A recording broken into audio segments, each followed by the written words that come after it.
Cooking for you চ্যানেলে সবাইকে welcome জানাচ্ছি। আজকের পর্বে আমি করে দেখাবো ট্রায়াঙ্গেল পরোটা। খেতে খুব সুস্বাদু এই পরোটাগুলো অল্প সময়ে বানিয়ে নেওয়া যায়। সকালে নাস্তার জন্য পারফেক্ট একটা নাস্তার রেসিপি। চলুন দেখে নিই কীভাবে বানাচ্ছি। এর জন্য আমি একটা বোলের মধ্যে নিয়ে নিচ্ছি 1 কাপ পরিমাণ ময়দা, চাইলে আটাও নেওয়া যাবে। এখন দিয়ে দিব হাফ চা চামচ লবণ আর 1 চা চামচ চিনি। আপনারা যদি চিনি পছন্দ না করেন সেক্ষেত্রে চিনিটা স্কিপ করতে পারবেন। এবারে দিয়ে দিব 1 টেবিল চামচ পরিমাণ রান্নার রেগুলার তেল।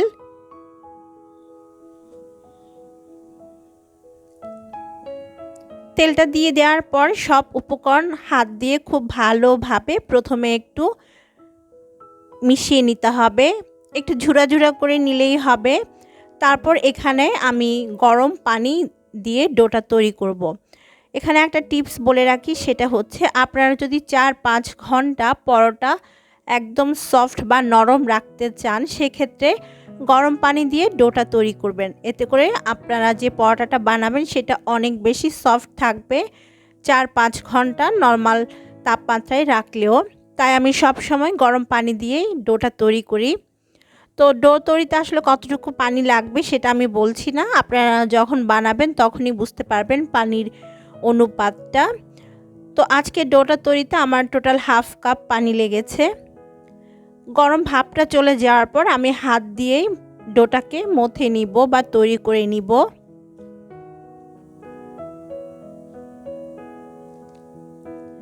প্রায় 2-3 মিনিট ভালোভাবে মিশিয়ে নেওয়ার পরে আমাদের ডোটা তৈরি হয়ে যাবে। আর এটা কিন্তু খুব বেশি নরম বা খুব বেশি শক্ত ডো হবে না, মিডিয়াম একটা ডো তৈরি করে নিতে হবে পরোটার জন্য।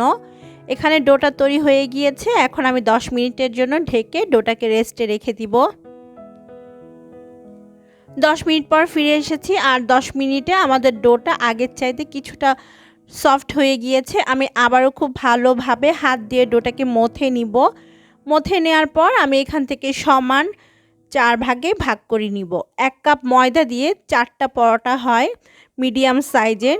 আমি খুব বড় করে পরোটাগুলো বানাচ্ছি না, আমি মিডিয়াম বা রেগুলার সাইজ করে পরোটা বানিয়ে নিচ্ছি।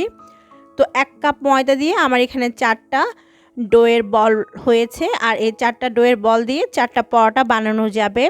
একটা বল নিয়ে বাকি ডোগুলো আমি ঢেকে রেখে দিব। যে বলটা নিয়েছি ডোয়ের সেটাকে আবারও খুব ভালোভাবে মথে নিতে হবে। খুব ভালোভাবে মথে নেওয়ার পর এর মধ্যে আমি কিছুটা শুকনা ময়দা ডাস্ট করে দিব। তারপর একটা বেলুন দিয়ে আমরা একটা পাতলা রুটি বেলে নিব। এই অবস্থায় রুটিটা গোল হতে হবে না, আপনারা যেরকম পারেন সেরকম বানিয়ে নিলেই হবে। শুধুমাত্র একটু পাতলা করে আর একটু বড় করে রুটি বানিয়ে নিলেই হবে।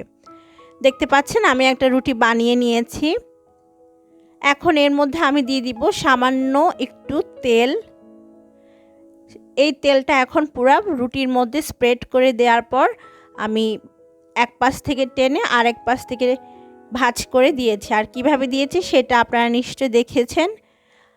আর এভাবে করে সবগুলো পরোটার ভাঁজ দিয়ে দিতে হবে। সামান্য একটু ময়দা ডাস্ট করে আমি আবারও পরোটাটা বেলে নিচ্ছি স্কয়ার শেপ করে। আর এভাবে ভাঁজ দিলে সবগুলো পরোটা স্কয়ার শেপে তৈরি করা যাবে।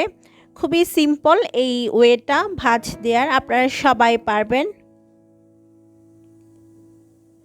আমার একটা পরোটা বানানো হয়ে গিয়েছে। এখন আমি ট্রায়াঙ্গেল শেপ করে কেটে নিচ্ছি। তো আমি একটা পরোটাকে 4 টুকরা করে কেটে নিচ্ছি।